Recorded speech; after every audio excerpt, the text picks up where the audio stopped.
What would you do if your child who hadn't spoken to you in 18 years suddenly called, sweet, warm, eager to reconnect? But the moment you mentioned you'd lost all your money in crypto, their voice turned cold, and the next day the woman who once took your place as mother called to ask for help. Because her son's business was failing. That's exactly what happened to me. I stayed calm. I said no, but inside something shifted. Because after nearly 2 decades of silence, I realized the only reason they wanted me back was my bank account. And that's when I decided if they wanted a Christmas reunion, I'd bring the one gift they never expected. The truth. Keep listening. What happened next changed everything. They say winter is lonelier when you've been left behind, and I had known 18 winters without a word from my son. My name is Eleanor Hayes. I live alone in a modest 2-bedroom rental tucked into the quieter edge of Lincoln, Nebraska. The days blend together here. Gray skies, the scrape of snow shovels outside, the rustle of grocery bags when the neighbor kids trudge past my porch. I've gotten used to the silence. In fact, I might even say I've made peace with it. But there are moments when the quiet pierces deeper, like on my birthday when I check the mailbox knowing full well there won't be a card, or when Christmas lights flicker in other people's windows and I sit down at a table meant for 6 with only a bowl of soup. Nathan hasn't spoken to me since he was 18. He's 36 now. I used to send him cards, letters. Once I spent an entire weekend hand-sewing a quilt for his college dorm. It came back unopened. Returned to sender. I remember the nurse's face when she asked if anyone would be joining me for the heart procedure 2 years ago. I said no. I was already under anesthesia when my neighbor Margaret showed up. God bless her, and waited through the whole surgery. Nathan never knew. He never asked. The thing is, I never stopped loving him. That's the twisted part. Even in his absence, I loved him like mothers do. Quietly, stubbornly, like breathing. And then, 3 days before Christmas, the phone rang. It was after dark. I was folding laundry, watching the wind rattle the windows. The number wasn't familiar. I nearly let it go to voicemail, but something, curiosity, dread, maybe both, pushed me to answer. Hello. Silence. Then a voice I hadn't heard in nearly 2 decades. Mom. I froze. The towel in my hand slipped to the floor. My knees buckled and I sat down on the edge of the couch. Mom. It's me, Nathan. For a moment I couldn't speak. My throat closed like it forgot how to make sound. All I could do was listen. To the unmistakable voice of my son, now a man calling me Mom, like he hadn't erased me for 18 years. Hi, I finally managed. Just that, a single syllable, because anything more would have broken me. He launched into small talk, said he'd been thinking of me, that he'd seen the news story. Congrats on the lottery win, by the way. And thought maybe we should reconnect, maybe get together for Christmas dinner. You know, he said, the holidays are about family. Family. That word landed like a cold slap. 18 years. And now we were family. Still, I said yes, not because I was hopeful. No, I'd buried hope years ago. I said yes because I wanted to see him, to look him in the eye and find out who he'd become, and maybe to remind myself that I had survived without him. I'd like that I told him. I'll bring something with me. Oh, you don't have to. I want to, I said. I have a little surprise for you. I meant every word, because I did have something to give him. But it wouldn't be wrapped in ribbon. After we hung up, I sat for a long time in the dark. The room was quiet again, but not the same kind of quiet.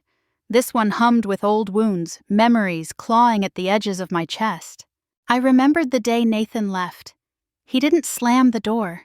He didn't even say goodbye. He just climbed into his father's car, kissed Gloria, the woman who would become his stepmother, on the cheek, and left. I stood in the driveway barefoot, holding a pie I'd baked for his birthday. He never came back for it.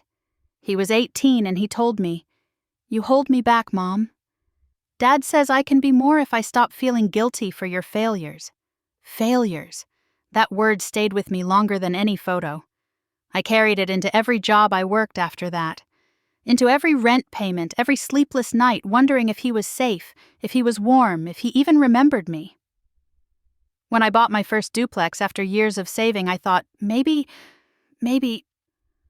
if I showed him I wasn't a failure, he'd come back. He didn't. When I paid off the mortgage, alone renovated the kitchen myself, grew a portfolio of 19 rental units across the city, he didn't call. It wasn't until my name appeared in a human interest story about a small-town woman turned millionaire that my phone lit up with his number. So, no, I wasn't flattered. I wasn't fooled. But I was curious. Curious to see how he'd changed. Curious to see if there was a trace, just a trace, of the boy who once fell asleep on my chest after nightmares. I didn't sleep much that night. Instead, I pulled out a worn shoebox from the closet. Inside were the returned envelopes. The cards never opened the tiny sweater I knit for his first child, the grandchild I'd never met. I sat there tracing my fingers along old ink and silence. Margaret came over the next morning. "You look pale," she said, handing me coffee. "Did you sleep at all?" "He called," I said. She didn't need to ask who. The name was written on my face. "He invited me to Christmas dinner." Margaret set her mug down slowly. "You gonna go?" I nodded. "I think I need to." "Because you still love him. Because I need to see for myself if there's anything left to love." She didn't push further. That's the kind of friend Margaret is. Just squeezed my hand and said, "Whatever happens, you know who you are now. Don't forget that." That afternoon, I wrapped a box. Not a present, but a collection. Documents, notes, records, not for revenge, for truth. I tucked the box under the bed. Let it wait. The snow fell steadily that evening. Outside, children built snowmen and couples hurried past with armfuls of gifts.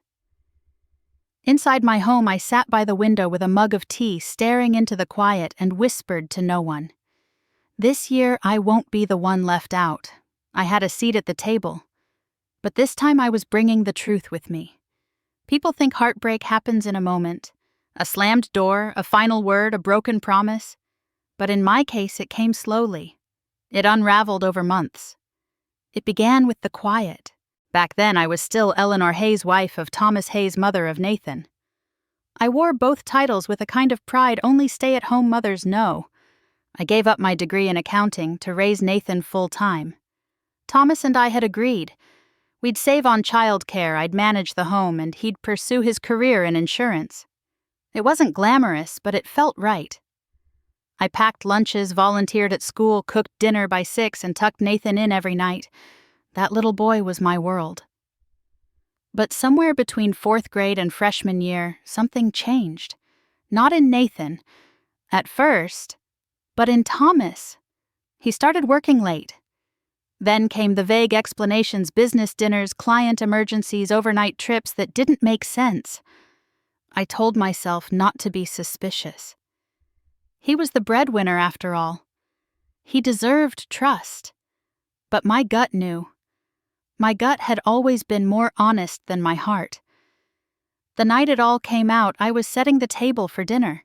Thomas walked in, didn't even take off his coat. His eyes didn't meet mine. "I've filed for divorce," he said, as if announcing a weather update. "I'm in love with someone else." I remember the sound of the chair scraping the floor as I sank into it. I asked the only thing that came to mind. "What about Nathan?" "He'll come with me," Thomas replied. "It's what's best for him." Just like that, I became a woman whose place in her own family had been revoked. Gloria entered our lives like a storm dressed in pearls. She was polished, connected, and 10 years younger than me. She owned a chain of interior design shops and had a house with marble counters and a 4-car garage. She had never changed a diaper in her life, but somehow she became the preferred parent overnight. The court gave custody to Thomas. They said I had no income, no assets. The house was in his name. The lawyer I could barely afford told me to accept a settlement. Walk away with a small monthly stipend and your dignity intact. But dignity doesn't keep you warm when you're packing boxes alone in the kitchen you once remodeled by hand. The worst moment came 2 weeks after the divorce was finalized. Nathan was 16. He was sitting across from me at a coffee shop, shoulders hunched, arms crossed. It was our first time alone since everything happened. I tried to tell him how much I missed him, how none of this was his fault, how I'd always be his mother. He didn't cry. He didn't even blink. Instead, he looked me dead in the eye and said, "Gloria says you held Dad back, that you never had ambition. That's why we lived the way we did. She and Dad say I can be someone if I stop feeling sorry for you." Those words, they didn't just sting. They split me open. I wanted to scream, to shake him, to make him remember the nights I stayed up with him during fevers, the time I walked 6 blocks in the snow to bring him his forgotten science project. But I didn't. I just nodded. I paid for the coffee, and I walked him back to his father's car. That was the last time we spoke face to face. I became officially the former mother. Gloria never let me forget it. She blocked my number on Nathan's phone. She returned my gifts unopened. She sent an email once saying Nathan is moving on. Please respect his wishes. So I did. I stopped trying to force my way into a life that no longer made space for me. I found a job at a small accounting firm downtown. Ironic, considering I'd put that career on hold for 16 years. My resume was outdated, my clothes were worn, but I showed up every day. I took the bus, I brought lunch from home, I saved every cent I could. I rented a modest 1-bedroom apartment on the edge of Lincoln, the kind with carpet that never quite smells clean and neighbors who keep to themselves. It wasn't home, not at first. But over time, it became mine. Christmases were the hardest. I'd see families bundled in coats laughing as they picked out trees, and I'd think, just for a moment, what if Nathan changed his mind? What if he walked through my door arms full of presents and apologies? But he never did. Instead, I created rituals of my own. I'd make a small roast, light a candle, and read a book by the window. Sometimes I'd even hum carols under my breath just to remember what it felt like to have music in the house. To cope, I started journaling. Nothing fancy. Just a spiral notebook where I poured out thoughts I couldn't say aloud. Pages filled with anger, grief, hope, and eventually, healing. Writing made me feel seen, even if no one else was reading. I also discovered a love for numbers again. I took night classes in investment basics, read library books on real estate, taught myself how to read market trends. I wasn't planning to get rich, I just wanted control, something in my life that I could build on my own terms. When I bought my first tiny duplex at an auction, it felt like reclaiming a piece of myself. I scraped wallpaper, patched drywall, and painted cabinets until my hands ached. But it was mine. Fully mine. I kept going. 1 property turned into 3. 3 into 7. By the time I turned 55, I owned 19 rental units. Quiet ones mostly occupied by students and elderly tenants. People who paid on time and waved politely but didn't pry. My accountant was the one who told me to consider early retirement. "You've done well for yourself," she said, sliding the statement across the desk. I stared at the numbers, disbelieving. Me, Eleanor Hayes, the woman labeled a failure sitting across from a man who said I'd never survive without him. I didn't just survive. I rebuilt. But even then I kept my life simple. No flashy cars, no big announcements. I still wore the same coat I'd had for 10 years. I still walked to the grocery store. And yet when that lottery ticket hit, $12 million, the world suddenly cared. There was a photo in the local paper, me holding the oversized check smiling awkwardly because I hated cameras. Local woman's lucky break. After years of quiet success. I didn't realize Nathan still followed local news. Until the phone rang. And now I was packing for Christmas dinner. 18 years after losing everything. 18 years of becoming a stranger to my own son. But I wasn't the same woman anymore. And I had a story of my own to tell. They forgot me. Not just Nathan, Not just Thomas or Gloria or the people who used to call me Tom's wife and then forgot my name once the divorce papers were signed. The whole world seemed to move on without me, as if I had quietly evaporated after becoming no longer useful to anyone. But I was still here. And in that silence, I built something they could never take from me. After the divorce, I was left with next to nothing. A few $100s in a savings account, no job history for 16 years, and no family support. But I had an old calculator, a mind for numbers, and an ability to live on almost nothing. That was my starting line. I took a part-time job at an accounting firm. Entry-level work, mostly receipts and expense categorization. I watched how the partners talked, I listened, and I paid attention to which clients always seemed calm, even during tax season. Property owners. That was the first seed planted. Real estate. The idea didn't bloom right away. I was too busy surviving, paying rent, fixing my second-hand car with duct tape and prayer. But in 2008, when the market crashed and everyone else panicked, I saw a window open. The duplex on 17th Street had a sagging roof and mold in the corners. The owner was desperate to get rid of it. I'd spent years clipping coupons and skipping new shoes and buying canned food in bulk. I had just enough. I bought it. I didn't tell anyone. There were holes in the drywall, plumbing that moaned like a ghost. Neighbors told me to demolish it. But I wasn't afraid of hard work. I spent nights watching YouTube videos on wiring, plumbing, sanding. I borrowed tools from the church supply shed. I didn't sleep much that year. But slowly, with every scrape of the paint scraper, I felt something coming back to life. Not the house. Me. The first tenants were a young couple with a newborn. They paid on time. They smiled at me. When the baby was born, they invited me for coffee. I cried in my car after that visit. It had been years since anyone had offered me something out of kindness. I reinvested every dollar of rent.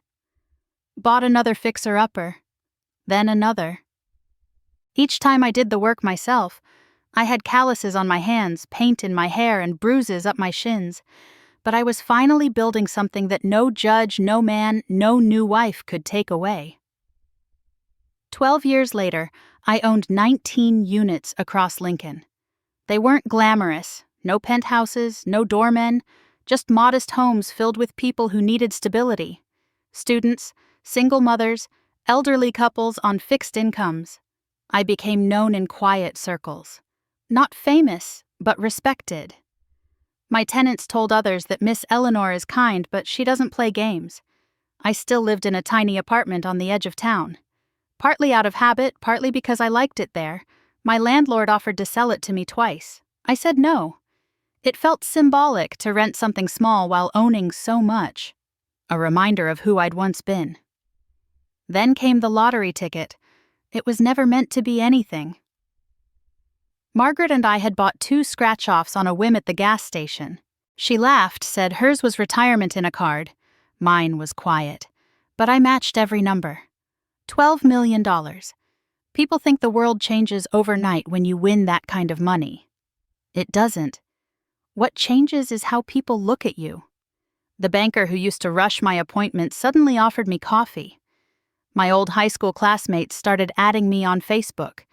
Even Thomas's cousin, whom I hadn't spoken to in 20 years, sent a message asking how I'd been, but I didn't spend it. Not at first. Instead, I went straight to a law office downtown, sat across from a woman named Lisa Tran, a no-nonsense estate attorney with sharp glasses and sharper instincts. I want everything documented, I told her. And I don't want $1 going to anyone unless I say so in writing. She raised an eyebrow but nodded. Understood. We talked trusts. We talked tax sheltering. We talked charitable foundations. I didn't want a yacht or diamonds. I wanted impact, control, protection. I set up a fund to help single mothers go back to school. Anonymous donations, no headlines. When Lisa asked if I wanted to update my will, I paused. There was a name missing. Nathan. I didn't say anything then. I needed time. I needed to know if the phone call I'd received was sincere or opportunistic. I had a gut feeling, but I wasn't ready to commit it to ink. Instead, I told Lisa, There's something else I'm planning. A small Christmas surprise? She smiled like she thought I meant something sweet. I didn't correct her. Margaret came over the next night bringing a tin of gingerbread cookies and the usual concern written all over her face. "I saw your face in the paper again," she said, flipping it onto my kitchen counter. This time under local lottery success story. "Tell me it's a bad photo," I joked. "It's all bad photos." "But that's not the point." She leaned in. "Has he called again?" "Not yet." She sipped her tea, studied me. "You don't owe him anything, you know. Just because he suddenly remembers he has a mother?" I nodded. "I know. I mean it, Eleanor. Don't let them take your kindness and turn it against you. I'm not—" She paused. "You planning something? Let's just say, Christmas won't be so silent this year." Margaret laughed, but her eyes stayed serious. "Promise me you won't let them pull you back into their mess." I looked out the window. Snow had started falling again, soft and slow. "I'm not going back," I said, "but I do intend to show up." Margaret didn't press further. She trusted me, and I was grateful.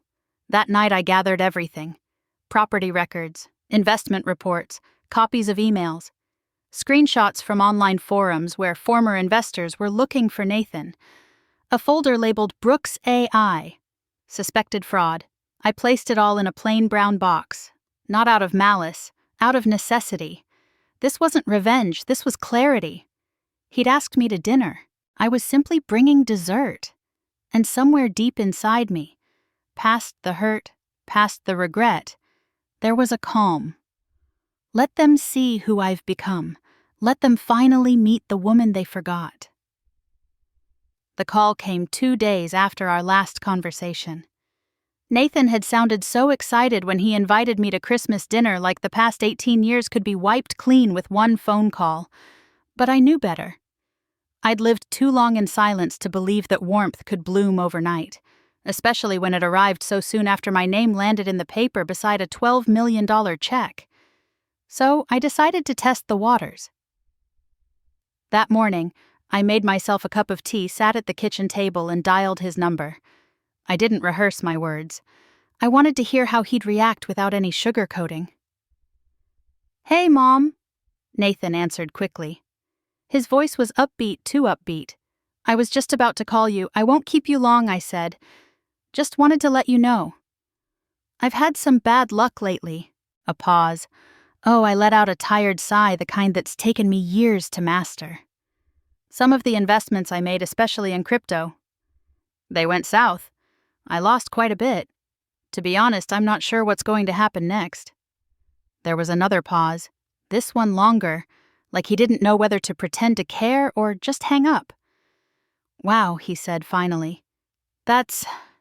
I'm sorry to hear that." His voice had changed, flattened.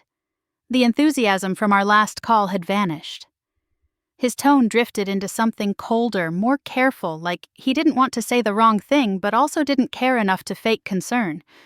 "I just thought you should know," I said. "Yeah," he mumbled. "Yeah, of course. Thanks for letting me know." I waited. No offer to reschedule dinner. "No, I'm here if you need anything." Just silence. "Well," I said after a moment, "take care." "You too." And that was it. 18 years gone, and in less than 2 minutes I'd confirmed what I needed to know. Later that afternoon I received a call from an unfamiliar number. I hesitated, but picked up. Eleanor. A woman's voice. Polished, artificial, and unmistakably familiar. Yes, this is Gloria. The last time I'd heard her name spoken aloud, it was through a judge's lips, granting her and Thomas full custody. Since then, her presence had been a ghost in my life, the shadow between me and my son. "I hope this isn't a bad time," she continued. Sweet as syrup. "It depends on what you want," I said calmly. There was a short laugh on the other end. "Well, I just wanted to touch base. Nathan mentioned you two had reconnected."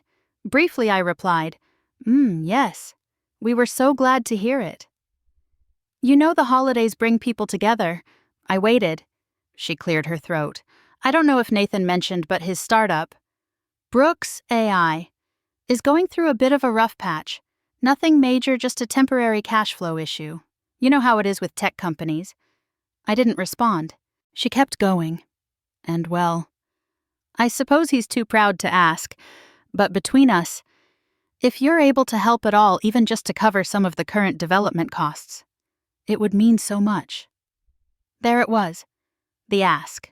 Not even 48 hours since I'd claimed to be broke, and already they were trying to cash in. I leaned back in my chair, the phone resting between my ear and shoulder. I looked out the window at the snow-covered branches and felt nothing but a hollow kind of ache.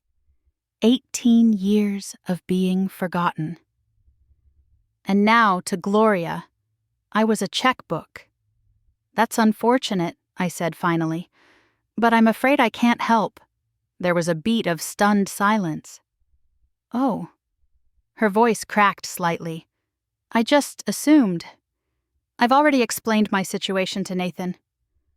I'm not in a position to lend money." A pause. Then her tone shifted sharper beneath the silk. "I just think it's sad after everything he's gone through that you wouldn't even consider helping. And I think it's sad," I said gently, "that after everything I've been through, you think I owe you anything." The line went quiet. "Have a good holiday, Gloria." I hung up, and then I exhaled. I sat there for several minutes, letting the silence settle like snow. There was no victory in it, no pleasure, just a quiet affirmation that I'd passed a test, one I hadn't even realized I needed to take. Then I got to work. I opened my notebook, dated the page, and wrote everything I could remember about both phone calls. Nathan's shift in tone, Gloria's request, the mention of cash flow issues, the exact phrasing she used. I screenshotted their names from old social media posts, took down the Brooks AI company page, and started collecting details. I didn't know what I'd need or who I'd show it to, but I'd learned long ago that documentation was everything. I created a file on my computer labeled Xmas folder. Tucked inside were receipts, saved messages, even a screen recording of Gloria's GoFundMe campaign from 6 months earlier, claiming she had late-stage lymphoma and needed money for alternative treatments. It didn't add up. Nothing about her ever did.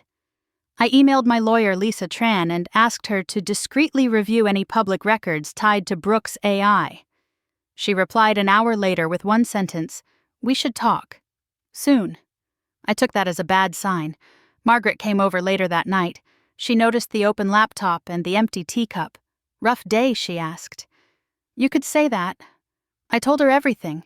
About the call, the ask, the way Nathan's warmth had vanished the second money was off the table. She didn't say "I told you so." She just sat beside me and placed a hand over mine. "People show you who they are," she said softly. "Believe them." I nodded. I just needed to be sure. Margaret nodded back. "Now that you are, what are you going to do?" I looked toward the box I'd placed under the bed days ago. The one with all the documents, the screenshots, the records. "I'm going to wrap it," I said.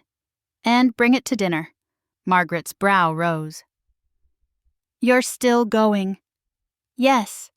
She studied me, then nodded once. "Then promise me this. You walk in with your head held high, and you walk out knowing who you are. Not who they say you are, not who they remember, but who you've become." I didn't promise right away. But later that night, lying in bed, I whispered to the dark, "I promise." Because I wasn't just a mother anymore. I was a woman who had spent nearly 2 decades building something real, something honest, in a world that had cast her aside. And I was done pretending that didn't matter. It started with a feeling, a mother's intuition, some might call it, but I think it was something colder, sharper. Like the prick of a thorn you can't see yet, but you know it's there. Something about Nathan's voice and Gloria's too sweet pleading had left an unease in me that I couldn't shake. So I did what I had trained myself to do over the years. I started digging. I didn't want to believe that my son could lie to me. Not after everything. Not after reaching out after all those years. But the numbers didn't lie, and neither did patterns. And from what I'd seen so far, both he and Gloria had slipped seamlessly into roles they'd rehearsed far too well. So I called in a favor. Jim Patterson was a former client of mine from back when I worked at the accounting firm. He was retired now, but still had his fingers in several investment circles, particularly in tech. He owed me a small favor from a time when I'd helped him spot a discrepancy in his partner's books before it turned into a lawsuit. I hadn't asked for anything in return. Until now. Brooks, AI. I told him over the phone. My son's company. I need to know what you can find. Quietly. Jim didn't ask why. He simply said, give me a day. It took less than 12 hours. I opened the email on a quiet Thursday afternoon. The snow outside had thickened overnight, and the world beyond my window looked soft, almost peaceful. But the contents of Jim's email were anything but. Subject line. Not good. The attached report was brief, clinical, and damning. Brooks AI had been flagged for financial misrepresentation 2 years ago. There had been multiple red flags. Overstated valuations, investor funds redirected into unexplained overhead expenses, and employees let go with non-disclosure agreements. A handful of angel investors had already filed complaints with the SEC, but nothing had gone public yet. Nathan's name was all over the paperwork. Jim had written at the end, I'd get far, far away from this. They're circling the drain. I sat back in my chair, heart pounding. It was one thing to suspect. It was another to see it in black and white. Nathan wasn't just in trouble, he was hiding it, lying about it, and trying to use me to fix it. I stared out at the snow, and for the first time in weeks, I didn't feel numb. I felt cold, clear-focused. That's when I remembered the GoFundMe post. Gloria had shared it a few months ago. Margaret had shown it to me one evening, laughing bitterly. Can you believe this, she'd said, holding up her phone? Gloria's claiming late-stage lymphoma, asking people to donate for her treatments. At the time, I'd brushed it off as tasteless attention-seeking. But now I wondered. I logged into my burner Facebook account, the one I kept just to watch from the sidelines, and pulled up the page. There it was, a photo of Gloria Hare, perfectly styled, wearing a designer scarf and a solemn expression. The caption read, "Fighting the hardest battle of my life. Please help support my treatment journey. Bamba Monksen." Every dollar counts. The comments section was filled with sympathy, prayers, donations.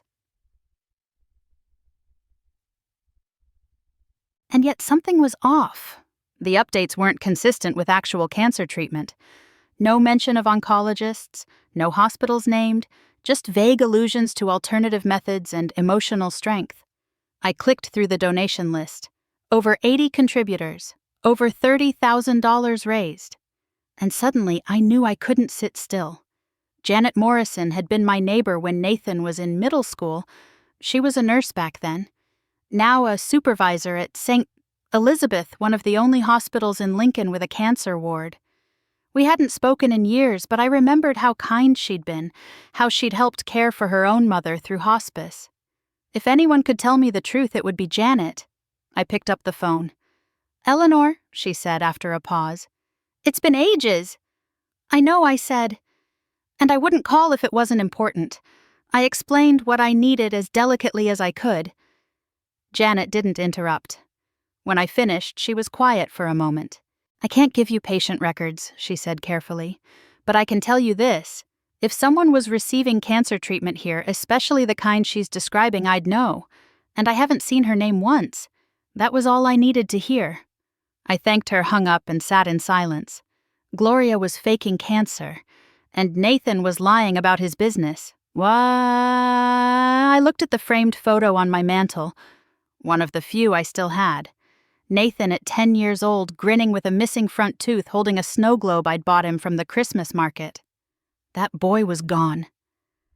I didn't know the man who'd taken his place, but I was done crying over him. I pulled out the box from under my bed and began updating its contents. I printed Jim's report, added screenshots of Gloria's fundraising campaign, and included a transcript of my conversation with Janet, redacted but clear enough to raise questions. This wasn't revenge, it was preservation. I wasn't going to let them use me to clean up their mess, and I wasn't going to let anyone else fall for their performance. Margaret came by that evening. I told her everything.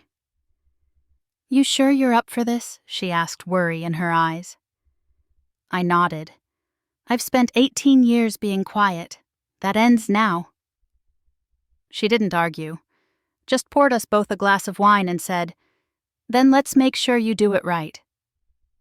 We spent the rest of the evening reviewing the file, fact-checking, organizing, highlighting the most damning pieces. I planned to walk into Christmas dinner not with gifts but with truth. Because this wasn't just about me anymore. It was about every person they'd deceived, every dollar they'd stolen, every kindness they'd manipulated. And it was time someone finally said no. I looked out the window again. The snow had stopped and the moon lit up the street like a promise.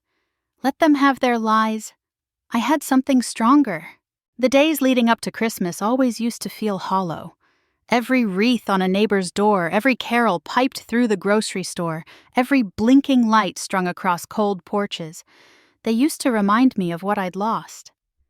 But this year the quiet had a different tone. Not hollow, but full. Not empty, but steady. I was preparing for something. Not revenge, not drama, but truth. I was preparing to finally bring light into a place that had long been shadowed by silence. December 22nd was cold. Not just on the skin, but the kind of cold that sits in your lungs when you breathe in.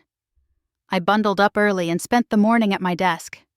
The evidence had grown into something meticulous and irrefutable, a paper trail that outlined fraud, manipulation, deceit. All tied neatly to Nathan and Gloria. I divided the materials into labeled folders. 1. Brooks AI. Internal and external reports. Printouts of Jim Patterson's findings, links to public filings, screenshots from forums and investor groups. 2. Financial movement logs. Transaction histories showing investor money disappearing into consulting fees and marketing budgets that went nowhere.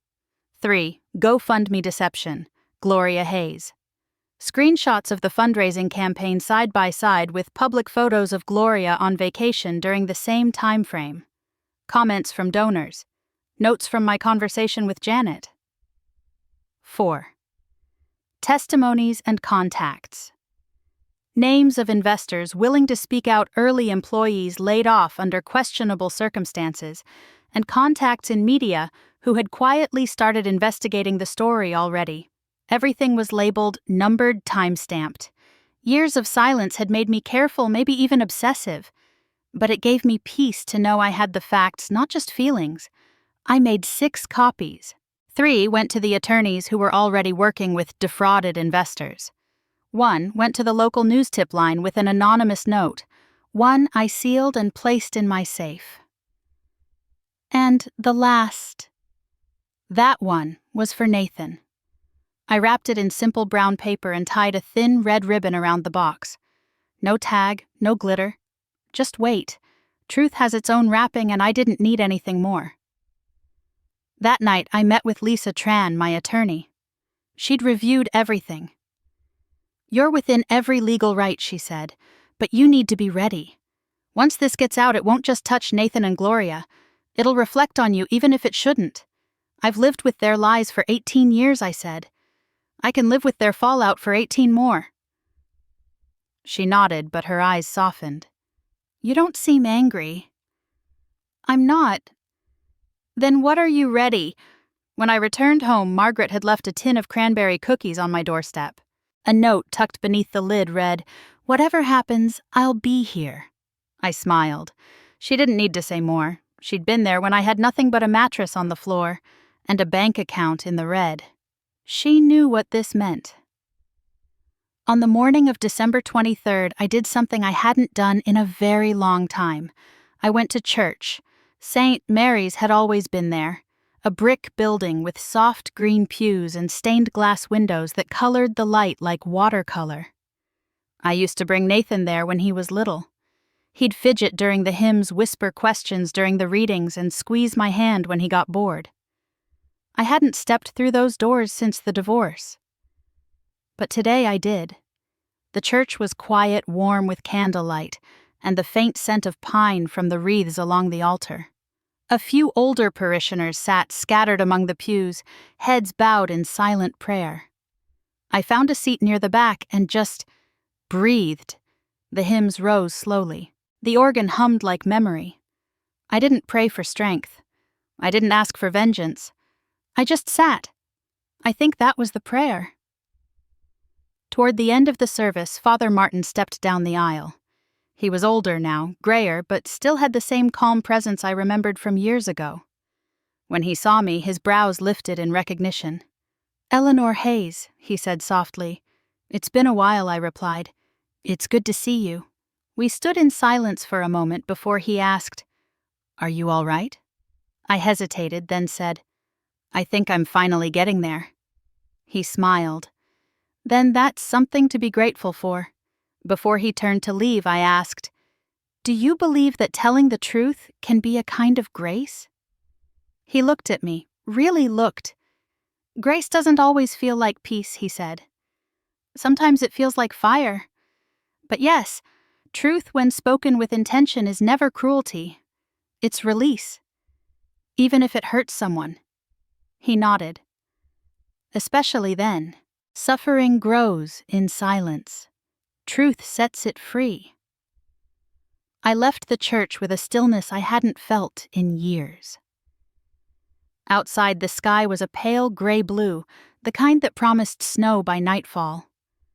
I walked home slowly, holding that quiet close to my chest. I thought of all the Christmases I'd spent alone, all the unopened letters, all the times I'd been forgotten. And I thought of the box sitting on my kitchen table wrapped in plain paper and truth. I wasn't angry. I wasn't hurt. Not anymore. I was clear. I didn't know what Nathan expected to receive when he invited me for Christmas dinner, but I knew what I was bringing. And it wasn't what he thought. Christmas Day arrived wrapped in white silence. The snow had fallen heavy overnight, blanketing the roads and trees, muting the world in a hush that felt too pure for what was about to unfold. I dressed simply. A navy coat, my soft wool gloves, and the same black leather handbag I'd carried for years. I slipped the small ribboned box inside alongside my ID and phone. Nothing more. I didn't need anything else. I wasn't arriving as a guest. I was arriving as a mirror. Nathan lived in one of those modern townhomes on the edge of Lincoln. Clean lines, cold colors, too many glass surfaces. It was the kind of place meant to look expensive more than feel like home. He opened the door wearing a forced grin. "Mom," he said, arms half raised like he wasn't sure whether to hug me or check for cameras. "Glad you made it. Thank you for the invitation," I said, brushing snow from my coat. "It's been a long time." He stepped aside. "Come in. Dinner's almost ready." The house smelled like rosemary and roasted garlic. Jazz music floated softly in the background, a curated playlist meant to say, "We're cultured, not we're warm." Everything was polished. Everything was too clean. And there, standing near the fireplace in a crimson cocktail dress, was Gloria. "Eleanor," she cooed, gliding toward me like a hostess in a perfume commercial. "You look so well." I gave her a small smile. "Gloria." She leaned in to kiss the air near my cheek, then stepped back and clasped her hands in theatrical delight. "We're just so thrilled you're here," she said. "It's been too long. And family. Well, family is everything, isn't it?" I didn't respond. I just let her fill the silence with her own noise. As I removed my coat, I noticed their eyes shift, almost imperceptibly, toward the bag I held. That tiny red-ribboned box must have looked like a winning lottery ticket to them. I could practically feel the greed humming beneath their smiles. We sat down to dinner. It was beautifully set. Glimmering candles, polished silverware champagne flutes. There were place cards with gold calligraphy. My name had been misspelled. Nathan carved the roast. Gloria poured wine. Conversation danced around shallow topics. The weather, how hard it was to get decent service during the holidays. A vague mention of Nathan's exciting new partnerships. No one asked me about my life. Not once. Instead, every few minutes I caught them glancing toward the gift bag beside my chair, as if they couldn't decide whether to ask for it or pretend they hadn't noticed it. I waited and waited until Gloria finally couldn't help herself. She reached across the table, hand on her chest, eyes gleaming. "Eleanor," she said, "I just want to say, this means so much, having you here. After everything. It's like we're whole again, don't you think?" I set down my fork. "Whole." She nodded, misty-eyed. "Family is about healing. About forgiveness. Nathan and we've always said you're a part of us, no matter what's happened." I studied her face, the careful makeup, the polished veneer. I wondered how many people she'd said those same words to while emptying their wallets. I reached into my bag and placed the box on the table. Both of them froze. Nathan's eyes widened just a touch. Gloria's breath hitched. "Oh," she said almost in a whisper. "You didn't have to bring anything." "I know," I replied. I slid the box toward them, the ribbon perfectly straight. Nathan reached for it with a nervous laugh. "Well, now you've made us curious." He pulled the ribbon loose and opened the box. Inside there was no money, no check, just a neatly stacked file of documents, legal paper, printouts, a USB drive. At the top was a note handwritten in blue ink. "It's time." Gloria's smile faltered first. "What is this?" Nathan flipped through the first few pages. Investor complaints, flagged financial records, SEC warnings. His face drained of color. "What is this?" he repeated louder this time. Before I could answer, the doorbell rang. Everyone turned. Nathan stood slow and stiff, like a man about to walk into a firing squad. He opened the door. A woman in a gray coat stood there, flanked by two suited men. She held a leather folder in her gloved hands. "Mr. Nathan Hayes."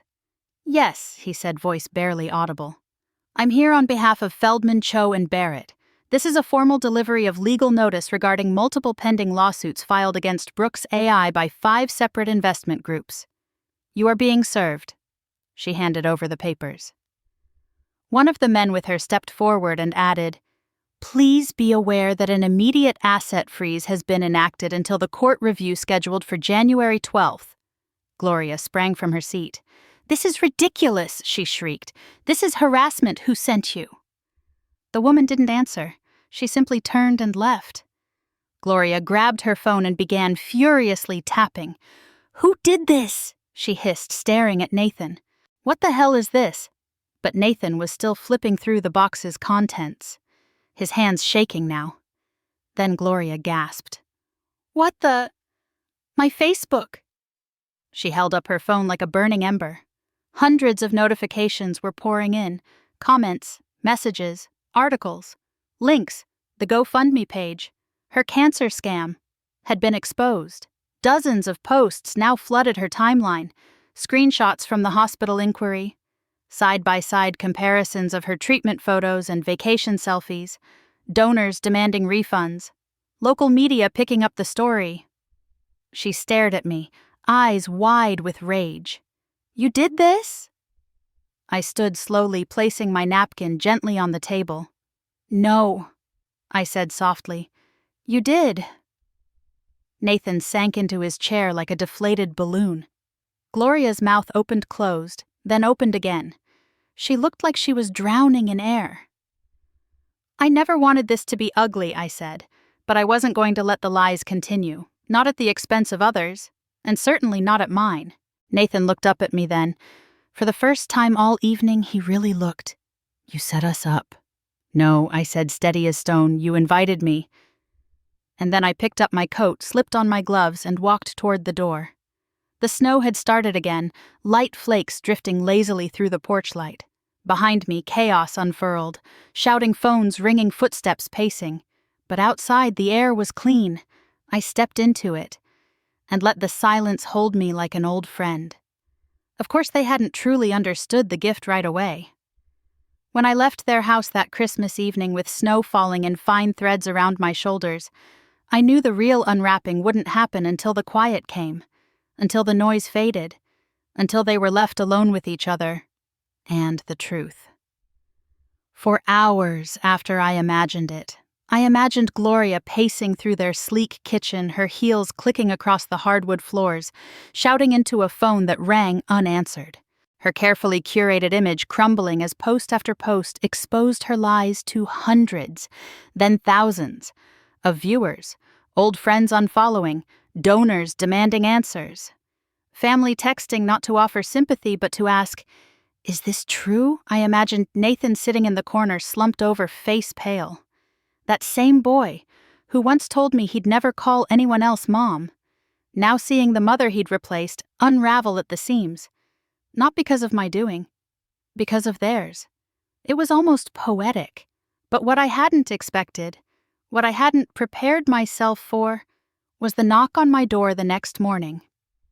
December 26th, Boxing Day. I opened the door to find Nathan standing there, wrapped in a coat too thin for the weather. No gloves, cheeks flushed from the cold, or maybe something deeper. He looked tired. Not just tired. Frayed.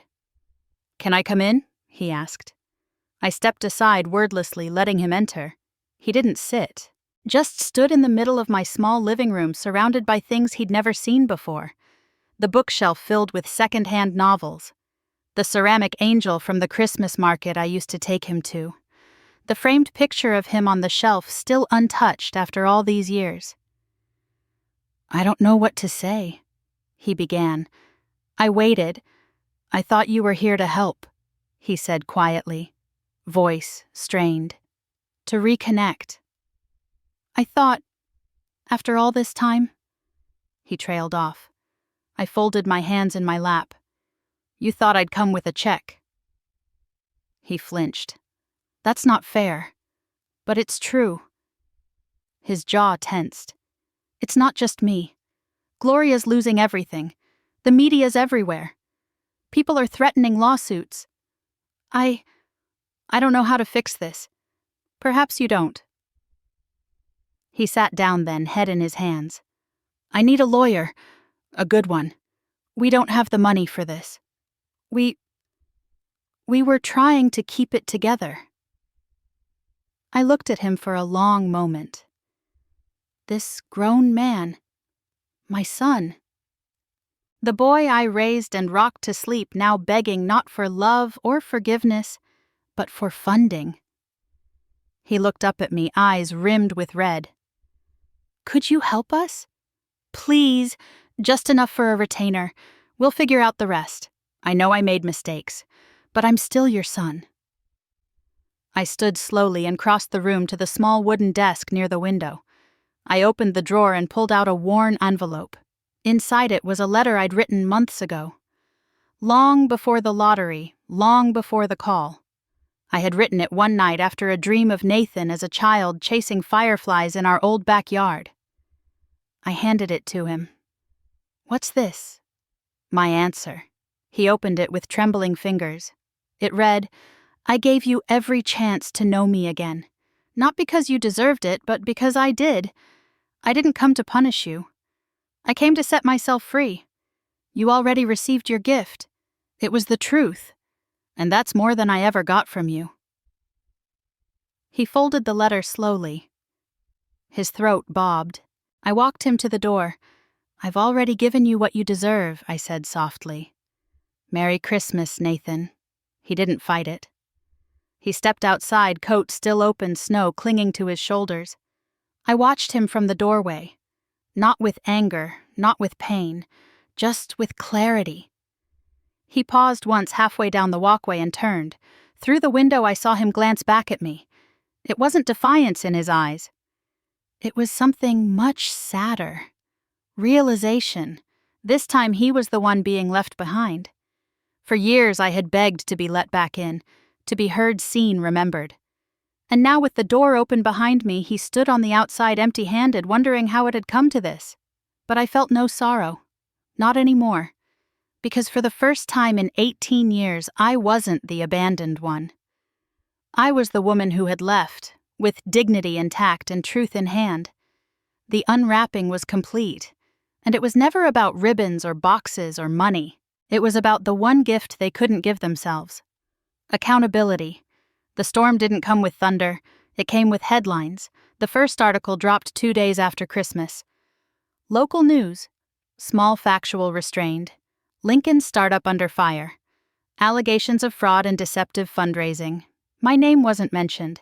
Just a timeline of the lawsuits, the investor complaints, and the resurfaced GoFundMe campaign linked to Gloria Hayes. By New Year's, it was everywhere. Regional outlets picked it up, and then the national ones. Buzzwords flew: investment scam, cancer fraud, family deception. There were stock images of Nathan in a blazer smiling in front of a projected Brooks AI logo. Then another image. Gloria, her hair styled in soft waves, smiling from a photo shoot she'd likely paid for years ago. They were plastered over every story. But the captions had changed. Gone were the praises and puff pieces. Now came the reckoning. The mailbox at my apartment began to overflow. Sarah, the postwoman who'd been on my route for 6 years, knocked one morning and handed me a small stack personally. "Morning, Ms. Hayes," she said with a half-smile. "You've been quite popular lately." Oh, she held up a rubber-banded bundle. At least 20 legal notices in the last week. Most of them for a Nathan Hayes or Gloria Hayes. But they keep getting forwarded to this address by mistake. I shook my head. "They don't live here." I figured, she said. "Still, I thought you should know. Most of these are from attorneys. Class action stuff. A few from California. One even had a return address in Zurich." I blinked. Zurich Swiss investors, maybe? Tech money? "Whatever your son got involved in, it's international now." I nodded slowly, accepting the letters. "Thank you, Sarah." As she turned to leave, she glanced back over her shoulder. "You okay, I am?" She smiled. "Good. You look it." Inside, I opened only one envelope. Just one. It wasn't from a lawyer or a journalist. It was from a man named Kevin Soto, one of the earliest backers of Brooks AI, according to the folder I'd compiled weeks earlier. He'd invested $150,000 when Nathan was first launching after hearing him speak at a tech expo in Denver. His letter was handwritten simple, and it nearly brought me to tears. "Dear Ms. Hayes, I don't know you and you don't know me, but I owe you more than I can say. I believed in your son. I trusted him. And for a long time I thought maybe I was the fool, but you reminded me that truth matters, even when it hurts. You didn't just save my savings. You restored something I thought I'd lost, the belief that someone out there still does the right thing, not for gain, but for principle. Thank you for everything." I folded the letter carefully and placed it inside the desk drawer where I kept my favorite books and a few personal keepsakes. I didn't need more than that. One letter like that was enough. But the calls kept coming. Emails, invitations, producers from talk shows I'd never heard of, and a few I had. One voicemail asked if I'd consider appearing on a daytime panel about mothers reclaiming power. Another promised compensation and hotel accommodations, plus a makeup artist familiar with mature complexions. I declined them all, not because I was afraid, not because I didn't have more to say, but because I had already said it. The real message had been delivered not through a camera lens or a stage, but across a dinner table with a ribboned box and a silence louder than any applause. Margaret called one evening as the snow fell soft against my windows. "Are you sure you don't want to speak up?" she asked gently. "The world's listening now." I was curled up with a wool blanket tea cooling on the end table. "I didn't do it for the world," I said. She exhaled softly. "I just want them to know how strong you are." "They'll forget," I said, "just like they forgot me before. And that's okay, because I hadn't done it to be remembered. I'd done it to remember myself." Every day that followed, the air felt different. Not lighter, not louder, but cleaner. The way the world feels after a long, hard rain. Washed, exposed, but calm. I kept living simply. I walked to the library on Tuesday mornings. I cooked lentil soup on Sundays. I mailed a letter to Lily Carter, the granddaughter of one of my old tenants, congratulating her on her college scholarship. I fed the neighborhood cat that wandered by my window each dusk. And every time the news played a clip about the case, each time a new lawsuit was mentioned or another exposé broke, I would simply mute the volume and turn back to my book, because the story was no longer mine. It belonged to them now, to the people they hurt, to the ones they fooled, and in some quiet way to the woman they underestimated. Sarah stopped by again the following week, handing me another batch of forwarded mail. As she turned to leave, she said, "You know, it's funny. They made all that noise, but in the end you never raised your voice once." I smiled. You don't have to shout to be heard, and I meant it, because I had finally learned there's power in the quiet, and peace in walking away. Spring in Lincoln came slow, as if the earth needed time to thaw from more than just snow. It was a quiet season that year. No more headlines, no knocks at the door. The drama had drained away like melting ice, and all that remained was peace and possibility. I had started volunteering at the Adult Literacy Center in town. It wasn't something grand, no cameras, no charity gala, just a worn classroom in a brick building downtown with mismatched chairs, whiteboards stained with old marker ink, and adults who carried the weight of silence far heavier than mine. They were men and women who had slipped through the cracks. Some had worked 3 jobs their whole lives and never learned to read a bus schedule. Others had fled abusive homes. A few had been incarcerated, forgotten by family, now trying to build something new. They came in embarrassed shoulders, hunched eyes cast down. But I knew that posture. I'd worn it. And I knew what it meant to rise from it. I wasn't a teacher by trade, but I knew patience. I knew encouragement. I knew what it meant to celebrate small things. Reading a street sign, writing a grocery list, spelling your own name without trembling. That classroom became my new home. Every Tuesday and Thursday afternoon, I sat beside people learning to reclaim their own voices. People who had been told they were slow or stupid or too late. People who, like me, had once been discarded. One woman, Rosa, was nearly 70 and had never read a book aloud. One day she read a full page of Charlotte's Web without stopping. When she finished, she looked at me and whispered, "I didn't think I could." I smiled and said, "You just did." That was the magic. It wasn't loud. It wasn't rich. But it was real. Every moment like that reminded me why I had chosen to let go. Why I hadn't fought for a son who had forgotten me until I had something he wanted. Why I had chosen truth over bitterness. Why I had chosen myself. And then, one afternoon in April, I received a message. It came through email, not phone. I recognized the name instantly. Nathan Hayes. The subject line read, "Mom. Please read." I hesitated. I made myself a cup of tea before I opened it, as if I needed the warmth to guard myself. The message was long, almost 3 pages of text.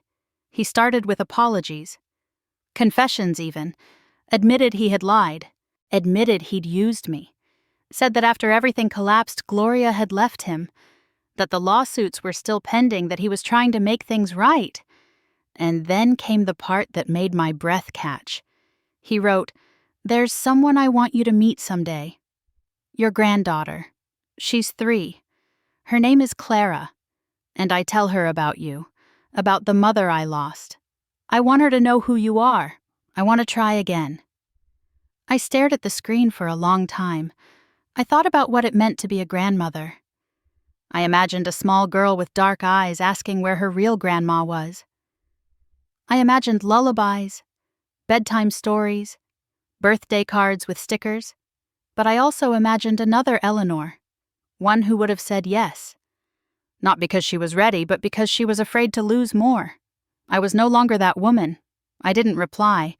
I didn't need to scream or curse or send back a lecture. I just pressed delete. And as I did, I felt nothing but a quiet, clean release, like brushing snow off the front steps, like airing out a house that's been closed too long, like setting down a bag that never belonged to you in the first place. Later that week, Margaret came over with a map and a bottle of ginger ale. I was thinking, she said, unfolding the map like an old treasure. "We always said we'd drive west. Why not now to Colorado?" I asked. "To anywhere," she smiled. We packed light. Books, trail mix, comfortable shoes, a playlist of old folk songs we both liked, and a box of brochures from small towns looking for community volunteers. Food banks, libraries, after-school programs. No one there would know my name. No one would know what I'd done. They wouldn't care. And that I realized was the freedom I'd waited for. We pulled out of Lincoln early on a Saturday morning, the sun just beginning to rise. The sky was a soft wash of peach and silver like hope with no expectations. As we drove, I watched the little landmarks pass by the bakery where I once cried in a bathroom stall. The bookstore I used to browse when I couldn't afford to buy the bus stop where I stood the night of my divorce waiting for no one. And then in the rearview mirror, I saw my apartment building grow smaller. My old neighborhood, the corner diner, the past, all shrinking behind us. I didn't say goodbye. Some things you don't leave behind with words. You leave them behind by living forward. And somewhere between Lincoln and the Colorado state line, as Margaret hummed softly beside me, and the road stretched open ahead, I realized something I hadn't dared to believe until then. I hadn't lost a son. I had gained myself. And in doing so, I had made room for 1,000 other kinds of family, for the Roses and Kevins and Margarets of the world, for the strangers who would become community, for the people who didn't care what I'd lost, but saw what I had to give. The car rolled on steady and quiet.